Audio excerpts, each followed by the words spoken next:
Olá, meu nome é Alexandre Guarimaia e esta é a aula de inferência para regressão linear múltipla. É o capítulo 8 do livro Econometria, Conceitos e Aplicações. Na aula de hoje, veremos como realizar inferências para os coeficientes do modelo de regressão múltipla, ou seja, o que podemos concluir sobre as relações das variáveis na população a partir das estimativas da amostra que foram obtidas por mínimos quadrados ordinários. Eu preciso definir três condições antes de realizar inferências para os coeficientes do modelo de regressão múltipla, é o vetor beta dessa representação matricial. Primeiro, eu preciso definir os estimadores dos coeficientes, que no nosso caso serão os estimadores de MQO. Segundo, eu preciso saber qual é a distribuição de probabilidade dos estimadores. No caso dos estimadores de MQO, a distribuição será uma normal, desde que os erros também estejam normalmente distribuídos. Terceiro, eu preciso conhecer a variância dos estimadores. Caso algumas condições sejam satisfeitas, nós veremos essas condições ao longo das próximas aulas, eu consigo demonstrar que, primeiro, a variância dos coeficientes na população será dada por x' inversa, vezes sigma ao quadrado. Sigma ao quadrado é a variância dos erros ou da regressão. E, segundo, o respectivo estimador dessa variância, utilizando os dados da amostra, será dado por o que nós chamamos de S2, que é calculado da seguinte maneira: x', a inversa desse produto, vezes sigma chapéu ao quadrado. O sigma chapéu ao quadrado é o estimador da variância da regressão ou dos resíduos. Nada mais é do que o quadrado médio dos resíduos, e nós já vimos na aula anterior como estimado. Definidos os estimadores para os coeficientes e suas respectivas variâncias, eu posso agora realizar inferências para os coeficientes do modelo de regressão linear múltipla. Suponha que eu queira saber se existe ou não relação isolada entre a jésima variável independente xj e a variável dependente y. Em outras palavras, eu quero testar a hipótese nula de que não há relação isolada entre as variáveis. Ou seja, o coeficiente βj associado à variável independente xj seria igual a zero na população.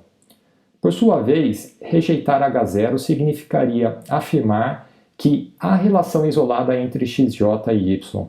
Ou seja, o coeficiente βj seria diferente de zero na população.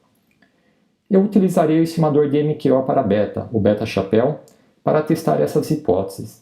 Para isso, eu preciso conhecer a distribuição de probabilidade do beta chapéu, que será uma distribuição normal, caso os erros também estejam normalmente distribuídos. E para calcular a probabilidade de erro ao rejeitar H0, eu preciso conhecer a variância do estimador beta chapéu. Nós iremos estimar essa variância utilizando o estimador S2 do beta chapéu, que nós aprendemos a calcular no slide anterior. O próximo passo é utilizar a estatística TD-Student, que mede quantos erros padrões amostrais a estimativa de beta está afastada de seu valor esperado. Caso H0 seja válido, o valor esperado de beta é igual a zero. A estatística T terá uma distribuição TD-Student com os mesmos graus de liberdade dos resíduos, ou seja, n menos, entre parênteses, k mais 1. Eu calculo então a probabilidade de erro ao rejeitar H0, ou seja, se eu afirmar que há relação isolada entre a variável xj e y. Resumindo o teste T para o coeficiente βj, a hipótese a ser testada H0 é que não há relação isolada entre as variáveis xj e y, ou seja, βj é igual a zero. O estimador de MQO, beta chapéu, será utilizado para testar a hipótese nula. Primeiro, eu estimo o valor de beta chapéu e de sua variância, S2 do beta chapéu, com os dados da amostra. Para eu calcular a probabilidade de erro ao rejeitar H0, eu utilizo a estatística T, que mede quantos erros padrões amostrais a estimativa de beta está afastada de seu valor esperado, zero caso H0 seja válido. Os graus de liberdade associados a essa estatística serão os mesmos dos resíduos, n menos, entre parênteses, k mais 1. Eu então calculo a probabilidade de erro ao rejeitar H0, ou seja, a chance de erro que eu estarei sujeito caso afirme que há relação isolada entre as variáveis x, j e y na população. Ilustrarei a resolução do exemplo 8.1 do livro. Em seguida, veremos como resolvê-lo utilizando o R.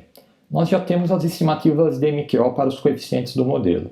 O próximo passo é estimar suas respectivas variâncias para então poder resolver os testes de hipóteses. O estimador da variância do vetor beta-chapéu será dada por x', a inversa desse produto, vezes sigma2-chapéu, que é o quadrado médio dos resíduos. O vetor beta-chapéu contém 3 linhas, um estimador em cada linha. O estimador de sua variância será uma matriz quadrada, com 3 linhas e 3 colunas. A diagonal principal dessa matriz contém as variâncias dos estimadores, que é o que nos interessa neste momento. Ou seja, a estimativa da variância do alfa-chapéu, do intercepto, está na primeira linha e primeira coluna, e é 1,79. A estimativa da variância do beta-1 chapéu está na segunda linha e segunda coluna, e é igual a 0,2. E a estimativa da variância do beta-2 chapéu está na terceira linha e terceira coluna, e é 0,0084.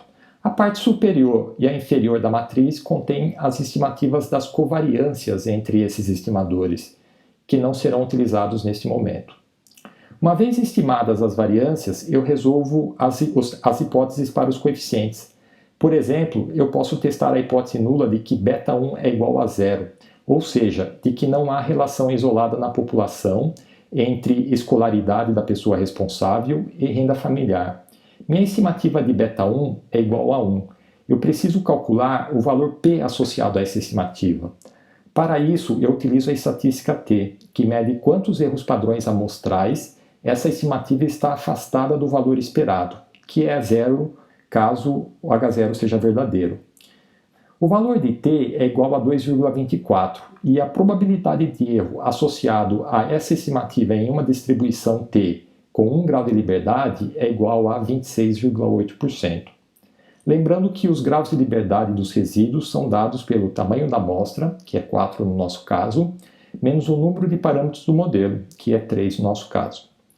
O valor P nos indica que nós estaremos sujeitos a uma chance de erro de aproximadamente 27%, caso afirmemos que há relação isolada entre os anos de escolaridade e a renda familiar. É uma probabilidade de erro muito elevada para poder fazer qualquer afirmação da existência de relação entre essas variáveis. Utilizando o mesmo raciocínio, eu posso testar a hipótese de que o coeficiente beta2 é igual a zero, ou seja, de que não há relação entre idade e renda familiar na população.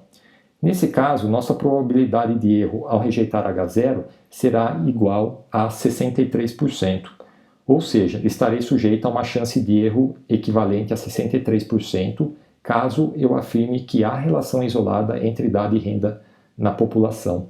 É uma chance de erro também muito elevada. Agora eu utilizarei o R para resolver o mesmo exemplo 8.1 do livro.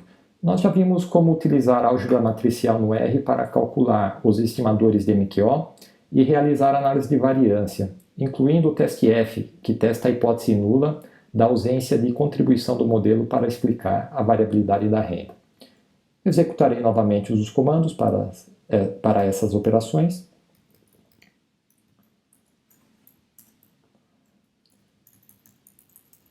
Em seguida, nós vamos estimar a variância dos estimadores do vetor beta-chapéu. Eu multiplico a matriz quadrada x' a menos 1 pelo quadrado médio dos resíduos. A função drop utilizada no quadrado médio dos resíduos é apenas para garantir que o R interpretará esse resultado como um escalar e não como uma matriz 1 por 1. Caso contrário, eu teria um erro na minha operação. A matriz resultante é uma matriz quadrada, onde eu tenho na diagonal principal as estimativas das variâncias dos estimadores alfa-chapéu, beta-1 chapéu e beta-2 chapéu.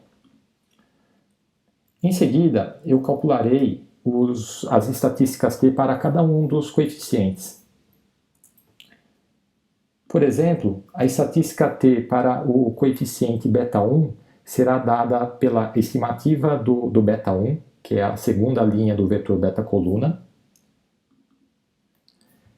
dividido pela estimativa de seu erro padrão, que será a segunda linha e a segunda coluna da matriz de variância e covariância, o S2 do beta-chapéu. Eu já estimei as estatísticas T, o próximo passo é calcular os valores P associados aos testes para os coeficientes beta. A função PT, ela calcula a probabilidade de erro no extremo inferior da distribuição T, em que os graus de liberdade são definidos por n-k+1. Eu multiplico o valor absoluto da estatística T por -1 para garantir que o parâmetro que eu estou utilizando nessa função se encontra no lado esquerdo da distribuição. Finalmente, eu multiplico o resultado por 2, pois a função retorna apenas a probabilidade à esquerda da distribuição T, e o meu teste é bicaudal, ou seja, eu devo considerar os dois extremos da distribuição. Os resultados que nós obtivemos estão aqui. O valor P associado ao teste para o beta 1 é 0,27 e o valor P associado ao teste para o beta 2 é 0,63. O moral da história é que eu não posso afirmar que nenhuma das variáveis possui relação isolada com a renda familiar. No livro vocês encontrarão desdobramentos da inferência para os coeficientes, que são úteis em duas situações principais. Primeiro, quando eu quero realizar testes de hipóteses para combinações lineares dos parâmetros. Por exemplo, para testar a hipótese de que os parâmetros beta 1 e beta 2 são iguais, seria a hipótese nula, ou se um parâmetro é maior do que o outro, seria a hipótese alternativa.